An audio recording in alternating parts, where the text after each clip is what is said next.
The morning sun cast long shadows across the carefully manicured lawn of Grace Baptist Church when Pastor Sarah Mitchell discovered what would shatter her world.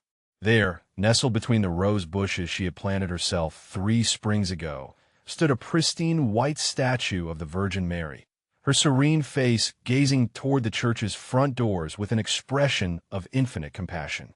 Sarah's coffee mug slipped from her fingers, shattering against the concrete walkway.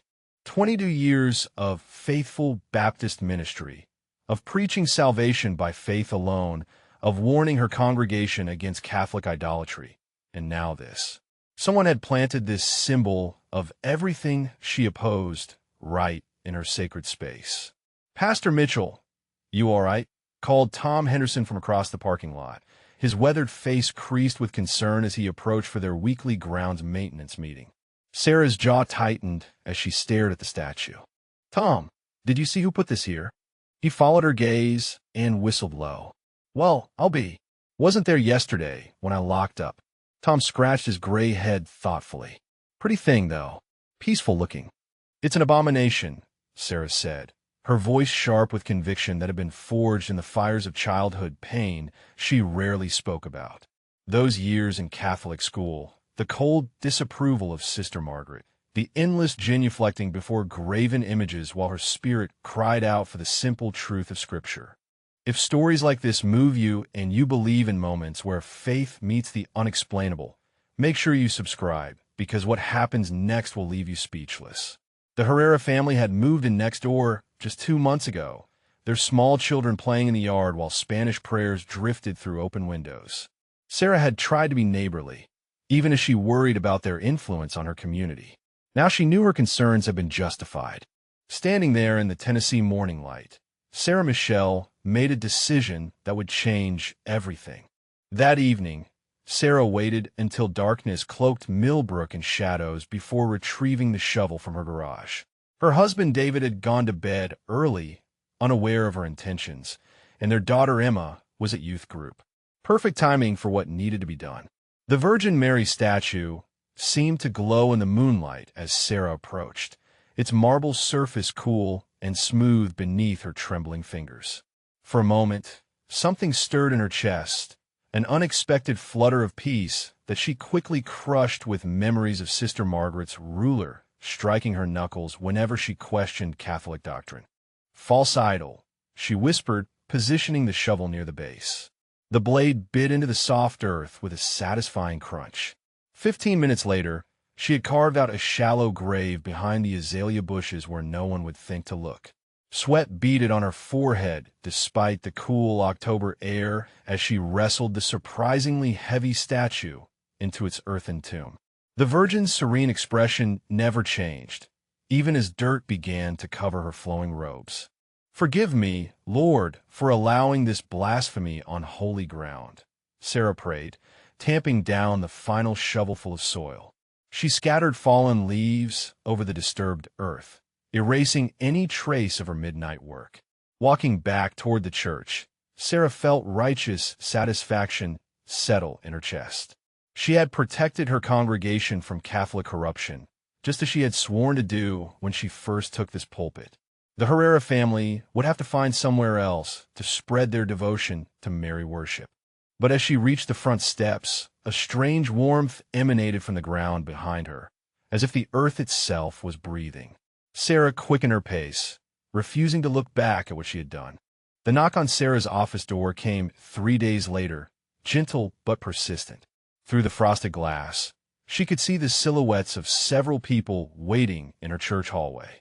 Her stomach tightened as she recognized the distinctive outline of Father Miguel Rodriguez, the young Catholic priest from St. Anthony's down the road. Pastor Mitchell. His accent carried the warmth of his native Mexico as she opened the door. Behind him stood an elderly woman with kind eyes and calloused hands, clutching a worn rosary. "This is Maria Herrera. I believe you know her family." Sarah's throat constricted. "Of course. How can I help you, Father?" Maria stepped forward, her English careful but clear. "My statue of La Virgin. She is missing. My husband, he placed her in your garden to bless both our churches, to make peace between us." Tears gathered in her weathered eyes. She was my grandmother's, brought from Guadalajara 50 years ago. Is all I have left of me familia. The weight of what Sarah had done crashed over her like ice water. This wasn't just some mass-produced Catholic trinket. This was a family heirloom, a treasured piece of someone's heritage. But her theological convictions burned stronger than her guilt. I'm sorry for your loss, Mrs. Herrera, but I cannot allow Catholic imagery on Baptist property. It sends the wrong message to my congregation about our fundamental beliefs. Sarah's voice remained steady despite the turmoil in her chest. Father Rodriguez's expression never changed, but something flickered in his dark eyes. We are not asking you to embrace our faith, Pastor. We simply want to know if you have seen the statue. Sarah met his gaze directly. I have not seen any statue on my property recently. Within a week, the story of the missing Virgin Mary statue had spread through Millbrook like wildfire. At Henderson's hardware store, conversation stopped when Sarah entered. The local diner buzzed with whispered theories over coffee and biscuits. Even a Methodist pastor, Reverend Collins, had called to express his concern about interfaith relations deteriorating. Sunday morning arrived with unusual tension crackling through Grace Baptist Church. Sarah noticed several empty pews where faithful members usually sat, while others wore expressions of barely concealed disapproval. During her sermon on the dangers of idolatry, she could feel the congregation's divided attention. Scripture is clear, Sarah declared from the pulpit, her voice carrying across the sanctuary. Thou shalt not make unto thee any graven image. We cannot compromise biblical truth for the sake of false peace with those who worship statues instead of the living God. Deacon Warren shifted uncomfortably in the front row. After service, he approached her with obvious reluctance. Pastor, some folks are saying maybe we could have handled this situation with more Christian kindness. The Herrera family has been nothing but respectful. Sarah's jaw tightened. Warren, would you have Jesus compromise with the money changers in the temple? Sometimes Christian kindness means protecting people from spiritual deception. But even her husband David seemed distant at dinner, picking at his roast beef while their daughter Emma texted silently. The silence stretched until David finally spoke. Sarah, what if that statue really was just a gesture of friendship? What if we misunderstood their intentions? The question hung in the air like an accusation, and Sarah felt the walls of her certainty beginning to show their first hairline cracks. 2 weeks after the statue's disappearance, Sarah discovered her worst nightmare unfolding in her own home. Emma's backpack lay open on the kitchen counter, revealing a small prayer card of the Virgin of Guadalupe tucked between her geometry homework. Emma, Sarah called, her voice echoing through their Victorian farmhouse. Her 17-year-old daughter appeared in the doorway, defiance blazing in her blue eyes. Before you start yelling, Mom, I got it from Isabella Herrera. She's been teaching me about her faith, and it's beautiful. Way more beautiful than all your anger and judgment. Sarah felt the blood drain from her face. You've been spending time with the Catholic family? After everything I've taught you about the dangers of their false doctrine? Their false doctrine? Emma laughed bitterly. Mom, they pray for their enemies. They show actual love to people who hate them. Mrs. Herrera still brings us tamales, even though you destroyed something precious to her. The words hit Sarah like physical blows. I never destroyed anything. Please, Mom. The whole town knows you buried that statue. Isabella cries herself to sleep because it was her great-grandmother's. Emma's voice cracked with emotion. I'm ashamed to be your daughter right now.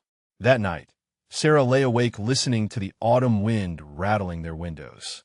Around midnight, she noticed a strange golden glow emanating from the church grounds across the yard. Pulling on her robe, she crept to the window and gasped. Dozens of people knelt in silent prayer around the azalea bushes where she had buried the statue, their faces illuminated by flickering candles that somehow burned despite the fierce wind. 3 days after the candlelight vigil, Emma collapsed during chemistry class at Millbrook High School. The call came while Sarah was preparing her Wednesday evening Bible study on the book of Exodus. Mrs. Mitchell, the school nurse's voice carried barely controlled panic. Emma fainted, and we cannot wake her up. The paramedics are taking her to Regional Medical Center now. Sarah's hands shook so violently, she could barely grip her car keys. At the hospital, Dr. Patricia Wells emerged from the emergency room with a puzzled expression that sent ice through Sarah's veins. Pastor Mitchell, we've run every test we can think of. Blood work is normal. Brain scan shows no abnormalities. Heart function is perfect. But Emma remains unconscious, and her vital signs are weakening for no medical reason we can determine. David arrived 20 minutes later, his face ashen as he took Sarah's trembling hands. What do the doctors say? They don't know what's wrong with her. Sarah's voice broke as she stared through the window at their daughter's pale form, surrounded by beeping machines. David, what if this is punishment for what I did? Her husband's eyes widened. Sarah, what are you talking about? What did you do? The confession tumbled out in broken whispers. The midnight burial, the lies to Father Rodriguez and Maria Herrera, the precious family heirloom now rotting in the ground. David listened in growing horror, his face cycling through disbelief, anger, and finally devastating disappointment. Oh, Sarah, he whispered, what have you done to us? Outside Emma's room, Sarah fell to her knees and prayed desperately, but the heavens felt like brass, cold and silent against her pleas. 5 days passed with no change in Emma's condition. The doctors spoke in hushed tones about unexplained neurological events and supportive care, their medical degrees useless against whatever was stealing Sarah's daughter away breath by breath. The church board met without her on Thursday evening. Deacon Warren delivered their decision with eyes that refused to meet hers. Pastor, we think it's best if you take a temporary leave of absence. The congregation needs time to process recent events. Recent events. A polite way of saying her lies had shattered their trust. By Sunday, Grace Baptist Church had installed interim pastor James Crawford, a stern man who preached fire and brimstone with none of Sarah's warmth. She watched from her car across the street as family she had baptized, married, and buried streamed through doors that now felt forever closed to her. David spent most of his time at the hospital, speaking in quiet Spanish with Maria Herrera and her family, who had begun keeping vigil beside Emma's bed. When Sarah arrived Monday afternoon, she found Isabella Herrera holding her daughter's limp hand, tears streaming down her young face. Mrs. Mitchell, Isabella whispered without looking up. I have been praying to La Virgin for Emma every day. My abuela, she says sometimes sickness comes when sacred things are treated with disrespect. The words pierced Sarah's heart like arrows. Even this child knew what she had done. That night, alone in her house for the first time in 23 years of marriage, Sarah heard something that made her blood freeze. Footsteps pacing across her roof, back and forth, until dawn broke gray and cold over Millbrook. The first miracle happened on a Tuesday morning in November. Sarah watched from her kitchen window as old Pete Morrison hobbled across the church grounds on his arthritic legs, heading toward the azalea bushes where she had buried the statue. He had been using a walker for 3 years since his hip replacement failed. 20 minutes later, Pete Morrison walked back to his truck without assistance, his gait strong and sure as a man half his age. By Thursday, word had spread through 3 counties. Cars with license plates from Tennessee, Georgia, and Kentucky lined Millbrook's Main Street as pilgrims sought the place where Pete's healing had occurred. They knelt in the grass above the buried statue, praying in Spanish, English, and languages Sarah couldn't identify. She tried to dismiss it as mass hysteria until she witnessed Linda Chen's healing with her own eyes. The young mother had been legally blind since childhood, yet after 30 minutes of prayer over the azaleas, she was reading license plate numbers from 50 yards away. This is impossible, Sarah whispered to herself. But her scientific worldview crumbled as miracle after miracle unfolded on ground she had desecrated. A child with cerebral palsy took his first steps. An elderly woman's cancer disappeared between doctor visits. A marriage on the brink of divorce was restored as husband and wife wept together in the sacred dirt. Father Rodriguez arrived each morning to lead prayers, his gentle voice carrying across the growing crowd. Sarah noticed he never once mentioned her name or role in the statue's disappearance, protecting her reputation even as her actions had caused such pain. The supernatural presence grew stronger each night. Roses bloomed out of season. Heavenly music drifted on autumn winds. And still Emma lay dying while miracles happened mere yards from her hospital window. On the 10th night of Emma's coma, Sarah could bear no more. At midnight, she crept across the dew-soaked grass to the azalea bushes, her heart pounding with desperate hope and terror. The pilgrims had gone home, leaving only scattered flower petals and a lingering scent of roses that shouldn't bloom in November. She fell to her knees above the buried statue, her hands clawing at the cold earth. "Please," she whispered to the darkness. "I was wrong. I was so terribly wrong. Take my life instead of hers."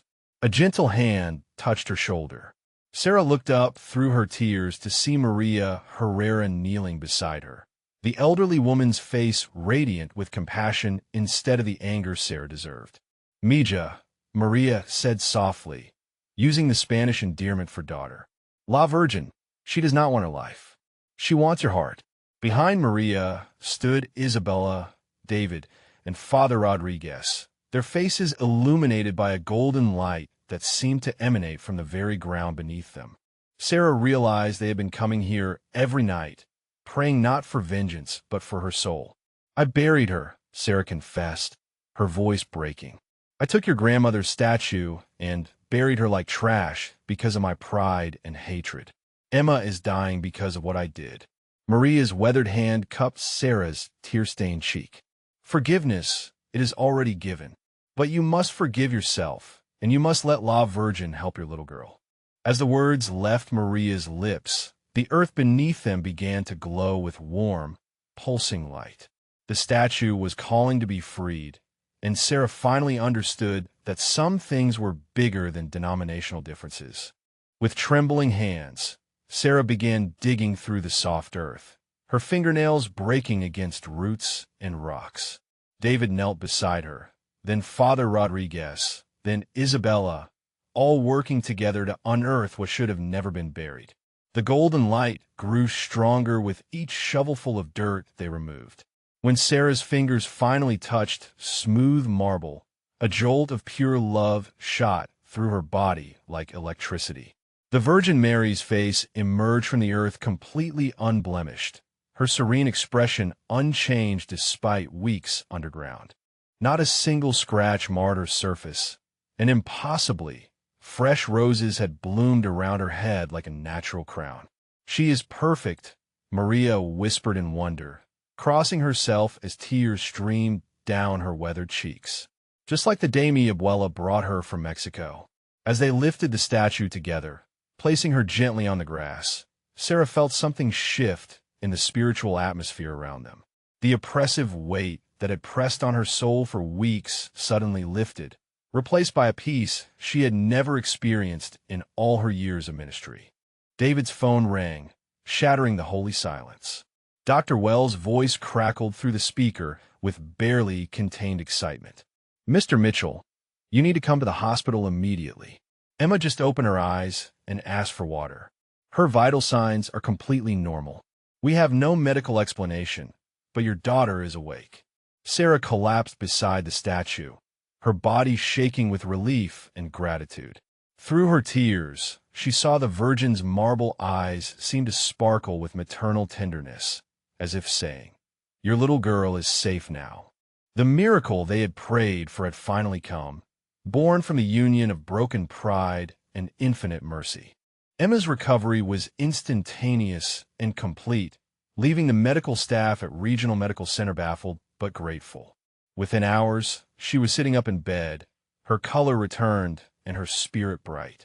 The first person she asked to see was Isabella Herrera, and Sarah watched with wonder as the two girls embraced like sisters reunited after a long separation. "Mom," Emma said quietly when they were alone, "I dreamed about the statue while I was unconscious. She told me you were going to find your way home." "Home!" The word echoed in Sarah's heart as she sat in Father Rodriguez's study the following week, Surrounded by books on Catholic theology she had once dismissed as heretical nonsense. The Catechism lay open before her, its pages revealing truths that resonated with something deep in her soul. "The wounds from your childhood," Father Miguel said gently, "they were never about Mary or the saints. They were about human failures masquerading as divine authority." Sister Margaret forgot that love must come before law. Sarah nodded, tears streaming down her face as years of theological barriers crumbled. "I built my entire ministry on hatred of something I never truly understood." The news of her conversion studies spread through Millbrook like wildfire. Half her former congregation supported her journey, recognizing the authenticity of her transformation. The other half felt betrayed, calling her a false prophet who had abandoned biblical truth. Sunday mornings found her attending Mass at St. Anthony's, where Maria Herrera saved her a seat in the front pew. David struggled with the changes, but couldn't deny the peace that now radiated from his wife. "You're different," he told her one evening. "The anger that drove you for so many years is gone." "I'm learning to let Mary teach me about her son," Sarah replied, her voice soft with newfound humility. 6 months later, on the feast of Our Lady of Guadalupe, Sarah Michelle knelt before Bishop Thomas in the sanctuary of St. Anthony's Catholic Church. The pews overflowed with an unprecedented gathering. Catholics and Protestants, Hispanics and whites, former enemies now united in witnessing something miraculous. "Sarah, do you believe in the communion of saints and the intercession of the Blessed Virgin Mary?" Bishop Thomas asked, his voice carrying across the hushed congregation. "I do," Sarah replied, her words steady and sure. Behind her, she could feel Maria Herrera's radiant smile, David's proud tears, and Emma's joy as her mother finally found peace. The Virgin Mary statue, now enshrined in a place of honor, seemed to glow in the afternoon light streaming through stained glass windows. Fresh roses surrounded her base daily, brought by pilgrims who continued arriving from across the country seeking healing and hope. After the ceremony, Sarah stood outside the church greeting well-wishers. Deacon Warren from Grace Baptist approached hesitantly, his weathered face conflicted. "Pastor Sarah, I still don't understand Catholic doctrine, but I can't deny what I've seen. The hatred is gone from your eyes, and miracles follow wherever that statue goes." Sarah embraced her former parishioner warmly. "Warren, God's love is bigger than our denominations. That's what Mary taught me about her son." The shrine had transformed Millbrook from a divided community into a place of pilgrimage and healing. Former Grace Baptist members now worked alongside St. Anthony's parishioners in soup kitchens and homeless shelters, their theological differences set aside for love and action. Have you ever witnessed something that science couldn't explain? Share your story in the comments below, and let us know if you've experienced moments where the impossible became possible. Sarah's journey from burial to belief had shown them all that even the deepest wounds could bloom into miracles.